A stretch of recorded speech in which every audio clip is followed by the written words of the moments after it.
Bonjour et bienvenue sur la chaîne Lisa ce livre. Alors c'est une vidéo, on va dire point. Je ne sais pas comment intituler ça.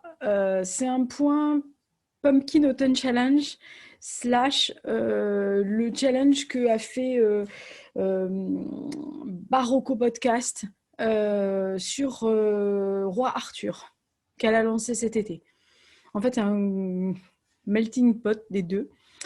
Sachant que j'avais regardé la vidéo de Guimauze et que j'avais trouvé que le Pumpkin Autumn Challenge était pas mal, mais je dois avouer que j'avais beaucoup de choses à lire et beaucoup de choses à gérer aussi et j'étais pas sûre de faire le challenge. Donc je me suis aperçue que certaines catégories rentraient très bien avec les lectures que j'avais prévues.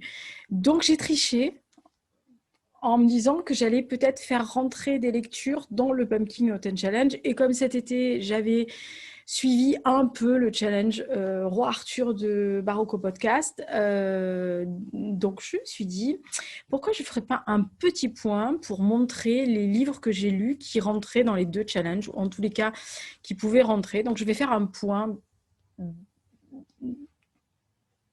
Voilà. Je ne sais même pas comment expliquer cette vidéo. Ça va être un point Pâques, Merlin, Pâques Arthur. Voilà. C'est joli. Pâques Arthur, c'est bien. Donc, c'est un Pâques Arthur.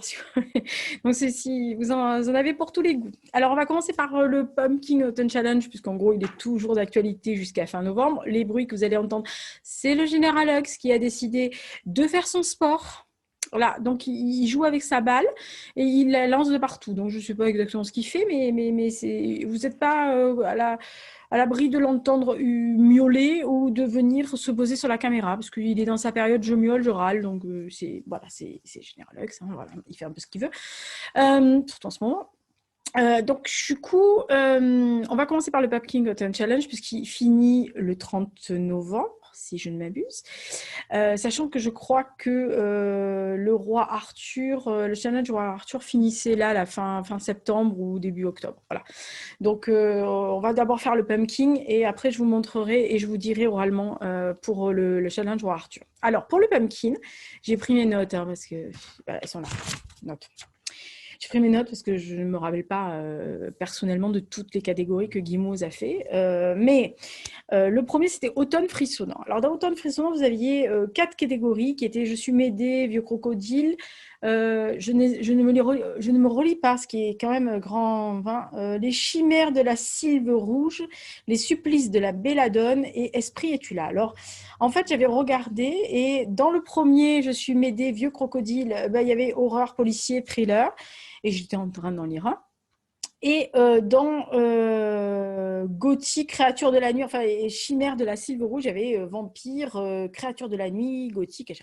Le reste, je ne voyais pas ce que j'avais. Mais j'avais 2 livres qui rentraient dans les 2 premières catégories, donc d'automne frissonnant. Donc il y avait la trilogie de Les espionnes du Salève de Marc Zellweger, donc chez Ozo Trouble. Et là, je suis en train de finir Le Pacte de Alan Dulles, qui est le 3e tome.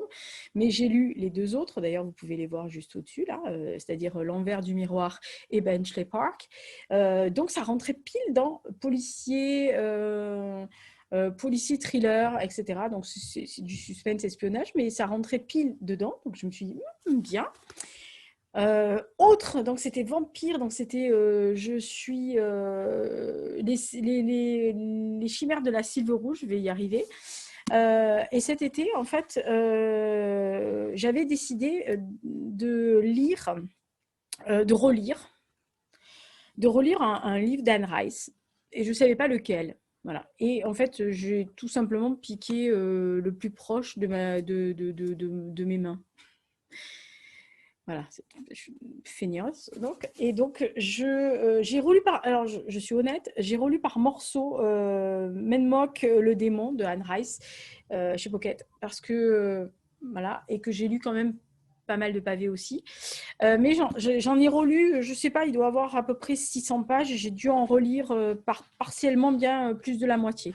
Voilà, un soir, je me suis installée sur le balcon tranquillo, il faisait bon et j'ai lu pendant 4 ou 5 heures. Voilà, donc c'était très agréable. Du coup, j'ai été je l'avais déjà lu il y a longtemps et je me suis repris dans l'histoire. J'avais trouvé ça très bien, donc ça rentrait pile dans le pumpkin. Je me suis dit, oh, regarde. En fait, quand j'ai commencé à le lire, elle n'avait pas sorti le pumpkin et quand je l'ai vu, j'ai fait, oh, ça rentre dans le pumpkin. Bon, je triche, hein, c'était cet été mieux.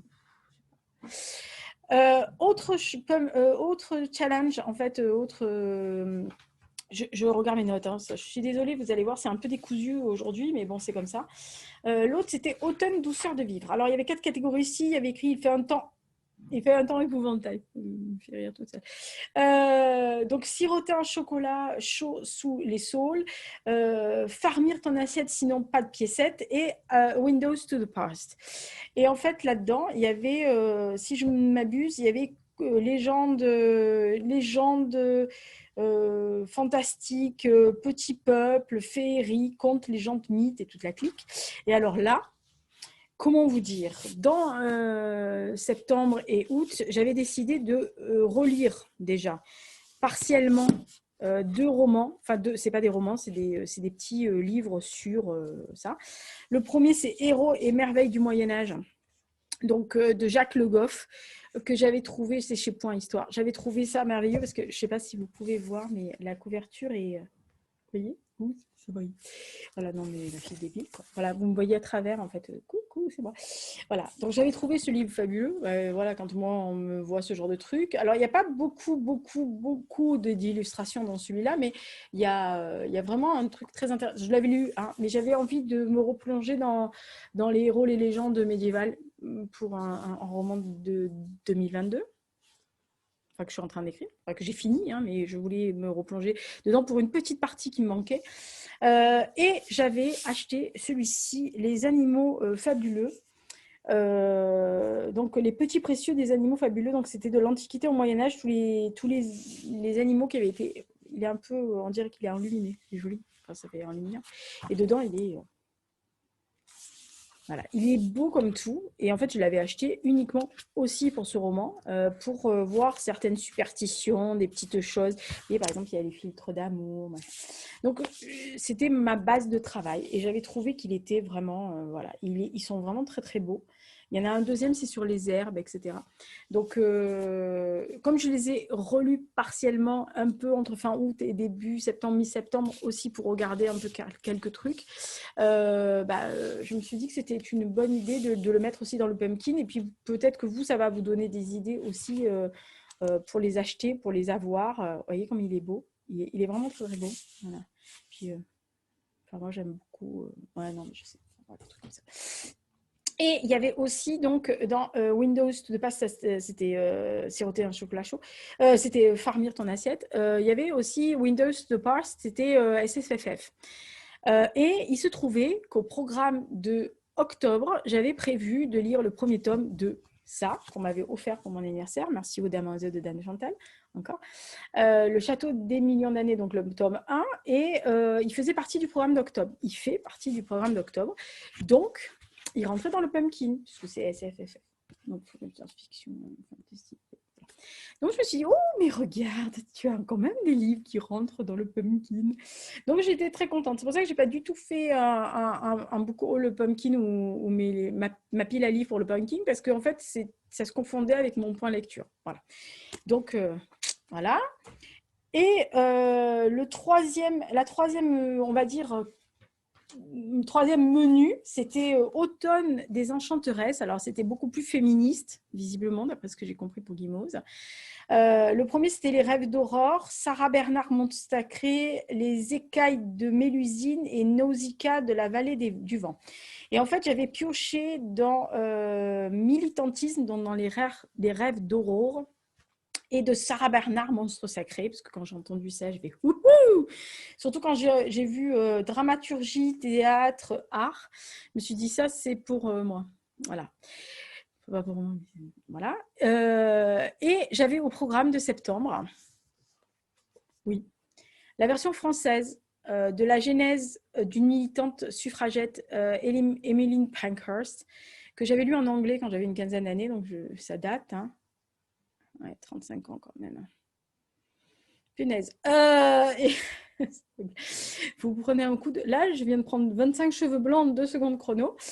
Et on me l'a très gentiment offert dans un swap histoire que j'ai fait dans le forum swap histoire de Livre Addict avec Naé. Et Naé, elle m'a fait la surprise de me l'envoyer en version française. Donc, je l'ai relu au mois de septembre. Il fait partie du point lecture de septembre, si vous l'avez vu.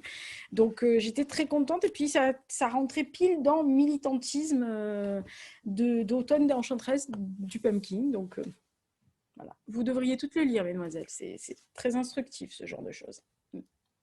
Et donc, la catégorie qui s'appelle Sarah Bernard, monstre sacré. Alors, je ne sais pas si tout le monde connaît Sarah Bernard. Je suppose que oui, quand même. J'espère.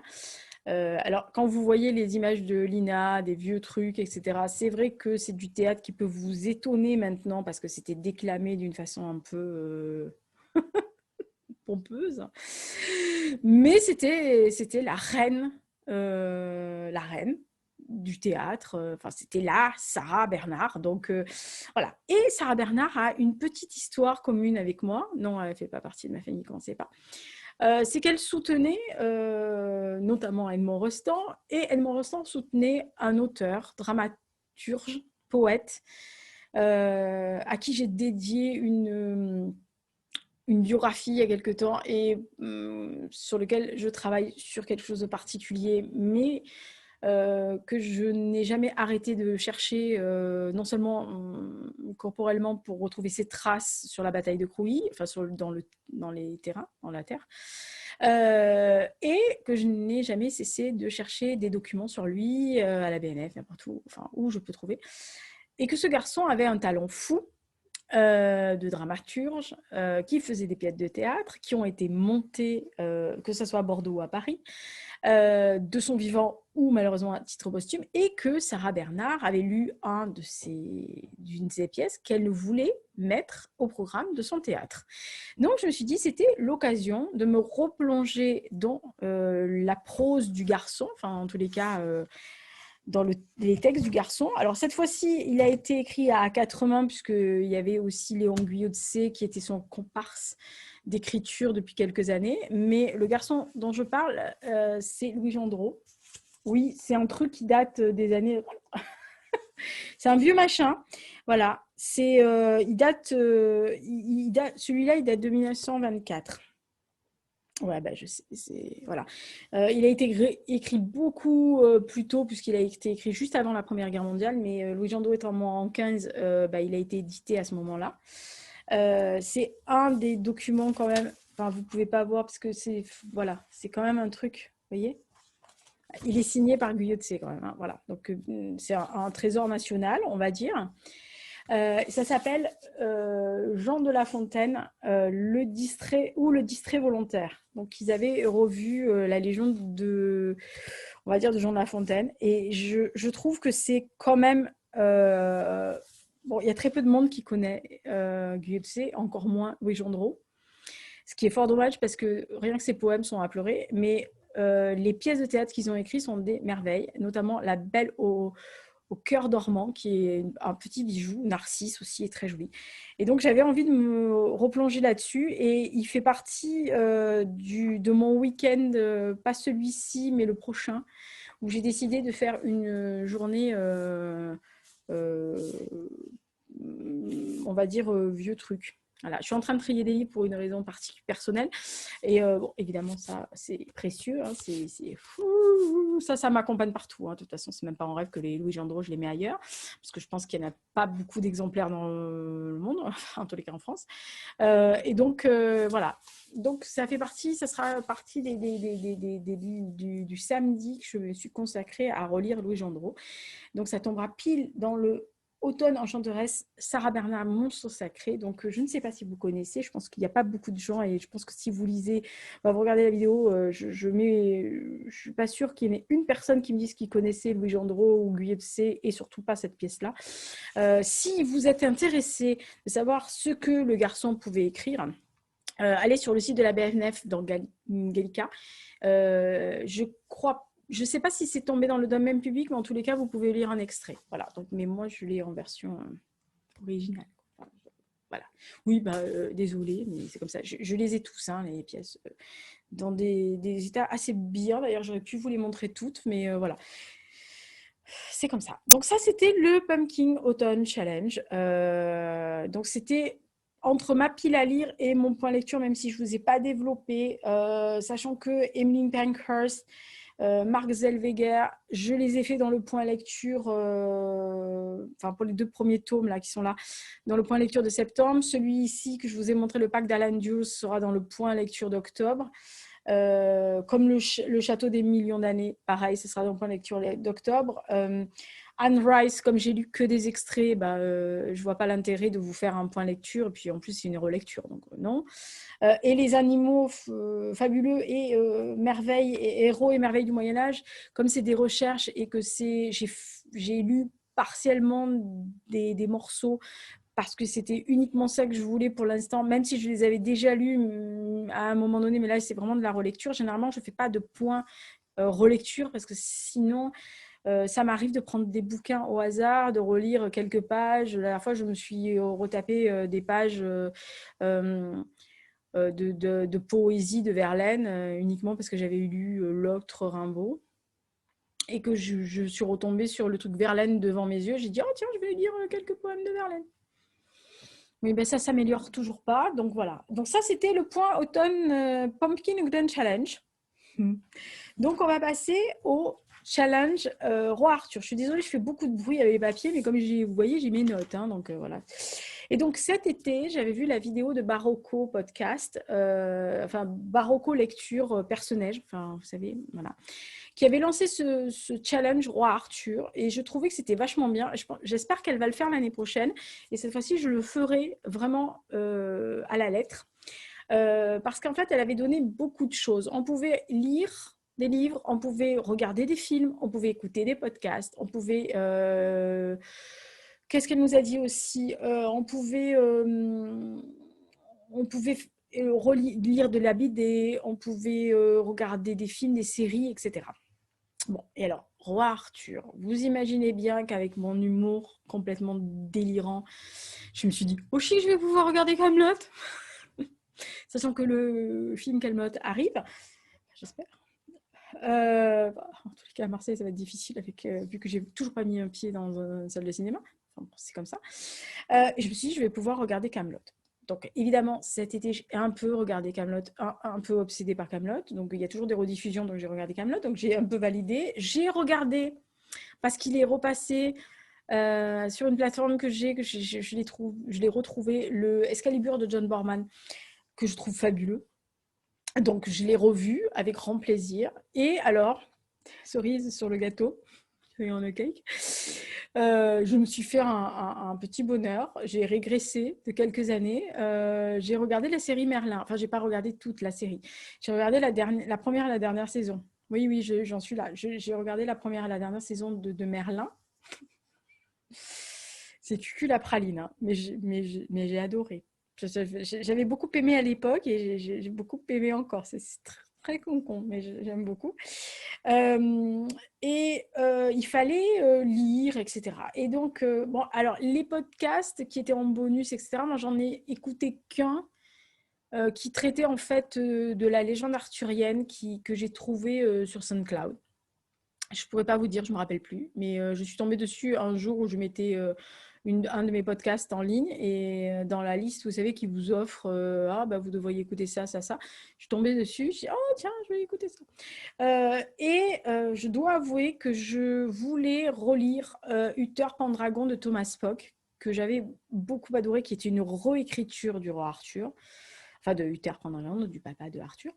Et en fait, bah, j'avais pas le temps. Voilà, j'avais beaucoup de livres, je m'étais mis beaucoup de livres à lire et je lisais beaucoup et je lis toujours quand même pas mal. Et je n'ai pas eu le temps. Ce qui est dommage parce que c'est un livre qui est vraiment très très bon et qui est vraiment assez intéressant et très très bien écrit avec une réécriture assez forte et vraiment très belle. Donc si vous ne connaissez pas, franchement, lisez-le parce que quand moi je l'avais lu, je l'avais vu l'année précédente, je l'ai acheté l'année suivante au Salon du Livre. Et j'étais tombée raide dingue de ce livre-là et je l'ai toujours et je voulais le relire mais je n'ai pas eu le temps. Par contre, J'ai pas pu résister. Ouais, non, je sais, je suis pas normale, mais bon, voilà. En fait, lors d'une soirée, pareil, sur le balcon, là, l'été, quand ça traîne en longueur, j'ai relu pratiquement... oh bah non, il me reste exactement 13 pages. Putain, c'est abusé quand même, hein. J'aurais pu finir. Enfin, je ne l'ai pas fait. J'ai relu Merlin de Robert de Boron. Voilà. C'est un classique. Hein. Enfin, pour moi, c'est un classique à lire. Enfin, je ne sais pas si vous vous intéressez à ça. Il faut absolument... Enfin, il faut le lire. Même pas la peine. Moi, voilà. Donc, je me suis fait une soirée chat sur les genoux. Non, le chat, il va pas sur les genoux. J'ai un Alex, il aime pas. Chat sur le côté, parce que puis en plus, 7 kg 382 au dernier pesage, vous assurez que sur les genoux, non. C'est un peu lourd le chat. Mais je me suis fait une soirée, voilà. Thé sur le côté, le casque anti-bruit pour éviter d'écouter la marmaille qui gueulait à 10h du soir. Merci les vacances. Et Berlin de Robert de Boron. Voilà. Donc ça, c'est fait partie des livres que j'ai relus. Et alors, je sais. Là, je suis en train de vous faire baver, mais baver, braves gens, parce que qu'est-ce qu'il est beau ce livre. C'est un bonheur. Voilà, ça s'appelle La vie de Merlin, donc de Mathilde Montségur, si je me souviens bien. Oui, bien, aux éditions Ouest France. C'est un truc que j'avais vu. Déjà, je trouve que la couverture est très belle. Mais alors, l'intérieur, le texte est comme ça. Et quand je l'avais vu, j'étais tombée, mais raide dingue. C'est pas très long, je l'ai relu pareil hein, un autre soir sur le balcon. C'est pas très long parce que c'est, vous voyez, il y a des images, enfin, il y a des illustrations, etc. Et puis c'est pas du texte dactylographié, donc voilà. C'est pas très long, mais c'est un bonheur absolu. Voilà, j'étais tombée folle amoureuse de ce livre et je suis toujours folle amoureuse de ce livre. Je le trouve magnifiquement beau. Voilà, il est vraiment très, très, très, très beau. Alors, c'est pas de la vraie enluminure, hein, bien sûr, hein, vous imaginez bien, voilà, je vous le montre comme ça, mais ça fait illusion et c'est tellement joli. Voilà, donc ça fait la vie de Merlin et Merlin. J'étais très dans Merlin, moi. Le roi Arthur, c'était Camelot, hein, et Excalibur, voilà, mais c'était papa. Hein. En fait, je suis restée avec papa, Merlin et un peu Arthur Vision à l'Estan Astier.